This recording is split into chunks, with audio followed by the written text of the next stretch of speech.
Jansangram news, बातमीची सत्यता हीच आमची ओळख। समृद्धी महामार्गावर कार व ट्रकचा अपघात, 6 जणांचा जागीच मृत्यू।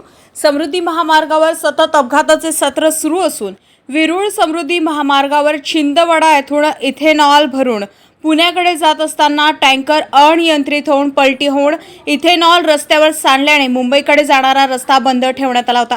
यामुळे वाहतुकीची कोंडी निर्माण झालेली होती। या पलटी झालेल्या टँकरच्या काही अंतरावर टिपले कुटुंबियांची कार होती।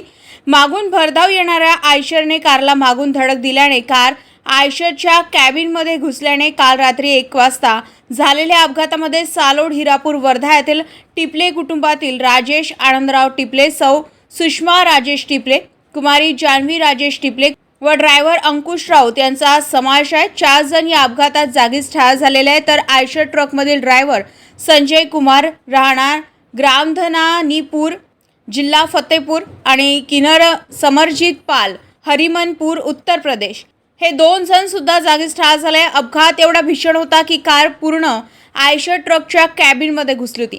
ट्रकची कॅबिन कटरनं कापून मृतदेह सामान्य रुग्णालयात दाखल करण्यात आला। घटनेची माहिती मिळताच हायवेचे police API Sarita Yadav, PSI Bhaiyaji Todase, ASI Bharat Pisude, ASI Ashok Bhoge, Nitin Kakade तसेच पुलगाव पोलीस स्टेशनचे निरीक्षक सदाशिव ढाकणे, पीएसआय मदनकर, पीएसआय सदानंद वडतकर व कर्मचारी यांनी तात्काळ मदत करून जखमींना सामान्य रुग्णालयात दाखल केले।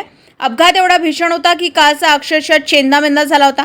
वर्धा जिल्ह्याचे पोलीस अधीक्षक सौरभ कुमार अग्रवाल, उपविभागीय पोलीस अधिकारी संगीता कारखेले यांनी घटनास्थळाची पाहणी केली। विनोद महाजन, विरुळसह दिलीप पिंपळे, जनसंग्राम न्यूज वर्धा।